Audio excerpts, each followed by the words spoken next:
Hey again, Melissa Carter here with Wanging Dude Publishing, publisher and author there at the Indie Publishing House, as I've been corrected to say. I'm doing it. I'm doing it. We talked a little bit about writing earlier, and vomiting everything out of your head is the first step. You just got to give yourself time to do that. Got to give yourself time to it's almost like streaming it. Don't stop and edit, just stream. So, what do you do after that? How did I, with this book that will be released in the spring of 25, actually put this together? I mentioned how I didn't do a table of contents. I didn't do index cards. For a lot of writers out there, you may be like, what are you talking about? But I decided, because I'm telling my story, that I would do it chronologically as I vomited and then see how I'm going to mix and match, or how I'm going to do it. And what happened is, once I got all these stories out, it certainly wasn't all the stories, but it was a lot of stories. A pattern started to emerge, which is I decided to divide the sections up based on what I was dealing with. Because there has to be a through line, meaning a theme to your book. There has to be a story, right? And the story has to kind of follow a linear pattern. And the reason for that, unless you are really avant-garde writer who really wants to play with different things, but when you're a reader, there's a rhythm, like I have mentioned before, into writing. For me, it's a rhythm. It's like a song. It's like a rhythm. If I'm dancing, if you're on a dance floor and you're dancing and all of a sudden the music stops and you didn't hear the music come to an end, or that you didn't know the song was ending and you don't know what to do, and it can be frustrating because you're kind of stopping momentum. And if you are stopping momentum in such a abrupt way, you might offend the reader, unless there's a payoff to that, right? But in this case, what I'm talking about is just the rhythm through the book. There has to be something that the reader, listener, I'm a former radio personality, the reader is holding on to throughout the book, right? They have an expectation. Think of the books that really frustrated you. Think of the movies that frustrated you. Think of somebody's story that frustrates you. Like, you make fun of people who tell stories and they go down all these rabbit holes while they're trying to tell you a story. And you're like, can you just get to the point? Movies, same thing. Either your criticism is that they don't get to the point fast enough, or that they never got to the point. And then sometimes it's like it's such a predictable ending that there's so many frustrations. So there is a rhythm that, whether they realize it or not, a reader is in, and they want you to match that so that there's a payoff. So anyway, I realized that if this book is about my health and my health issues, that's what makes it unique. Because my health issues are unique to not only myself, but I don't know very many people who have dealt with the same things I've dealt with. And so I decided that it has to be in three parts, and I put it in three parts. And I'll tell a little bit more about the story, I guess. When I was a kid, I was diagnosed with IBS, very sexy disease, irritable bowel syndrome. And I had a lot of issues dealing with that condition. And then I had a kidney transplant in my 30s. And then COVID hit in my 50s. And so I decided that the book naturally fit those three categories. Childhood, IBS, kind of gives education and kind of living through my experience with it, and things that you may not realize come with that. Or even if you've never heard of IBS, then you are educated about that. Second part has to do with the kidney transplant. And then the third part has to do with COVID, which is still associated with the prior two, but COVID kind of brought home those issues and how I've dealt with them, and emotionally how I deal with those things. And so those are the three parts. And for me, first, all I did was write some of these stories out. And it wasn't until I looked at this mound of words that I realized, okay, well, and let me put it in these three categories, which also helps me to write. So that way, instead of me having to cover everything about the storyline, I can just focus on part one. Okay. And that's what I did. So I decided, okay, well, part one, if I'm just focusing on my childhood and IBS and getting me to the point where I had my transplant, then I can just spend a month or however long I did just on this part.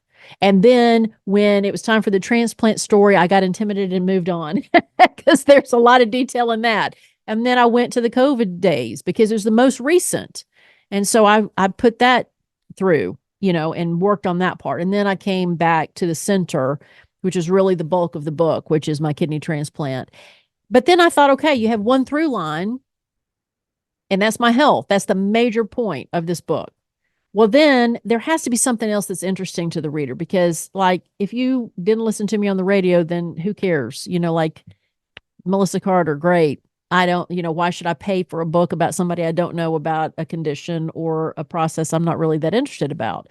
So I also decided that I was going to be vulnerable and transparent about other things in my life, which include my sexuality and experiences with, me being a lesbian and how that was, and also my media career and going through my media career. But to me, the stories that people really care about and always ask me about are about celebrities that I've met and come across. So throughout my career in different facets, not just on the radio, but in previous jobs before I got on morning radio, I was in a position where I could meet celebrities. So I included that. So I decided to put layers into this story. To not be one dimensional is important. Now, I say all these things. It's one of those things in a writing process where you have these great goals and ideas, and you should, and you have to trudge through the insecurity as you're going through the process. So my goal is, look, I want something that readers of different backgrounds will be interested in. If you were a listener to me on the radio and you were wanting to know more about that and what's been going on since I left the radio, then you'll be interested in that part.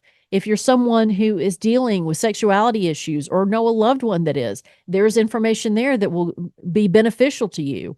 If you're someone who, is curious about media and behind the scenes, there's something for you there. And then if you want to know about celebrities and what they're really like in person, then there's that for you as well. So that was my goal. When I vomited on the page, and then I was able to put it in several parts. And then I thought, what would be interesting to read? What would I be interested in reading? Because it's not just about my health. It's also about these other things, because what you learn is you do write what you know, and you find what makes you unique. What makes me different than everybody else? Well, it's the combination of all this.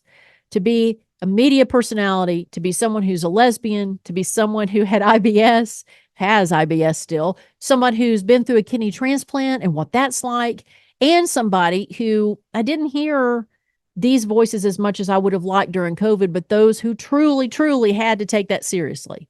It doesn't get political. I don't get political about it. I just get informational about it, which is that, someone like me had to take that. I did not have the privilege of being healthy enough to decide, well, should I wear a mask or not? This thing, I can't breathe. I'm just not going to wear it. I can't be that person. I'm not judging the people that are, but I can't be that person. And I couldn't be the person that could go into a workforce during COVID. But in order to have empathy for that, you have to know the rest of it. So that was my thought process in writing. And that's how I got from, all right, I'm going to commit to this. What do I do? To actually it's starting to take shape and organize. And so there's a little bit of the writing process I went through. And if you have any questions, if you have any suggestions, if you have, of what to talk about, again, I'll have interviews with different people on these very same topics and their processes and what their suggestions are. But the whole point of this channel is to share the experience I have with this experiment, which is writing my memoir and deciding to develop an indie publishing house in order to publish that said memoir. Because, I've been in media long enough, and I am a curious person, and I want to learn, and and I decided I'm going to do this for myself and see what it's like and see if I can pull this off. And in the process, I want to help you do the same, because again, like I've mentioned before, boy, it gets on my nerves when I hear people talk about all these things they did, and then they never help other people understand how to do them. They say everybody's got a book in them. And if they do, then we should help each other get that book out. And that's what I'm trying to do. So thank you for being a part of the channel. Subscribe, select notification if you want to know when the next video is available. And again, comment below on anything that you're curious about, and we'll explore it together. Thank you so much. We'll see you in the next one. Bye-bye.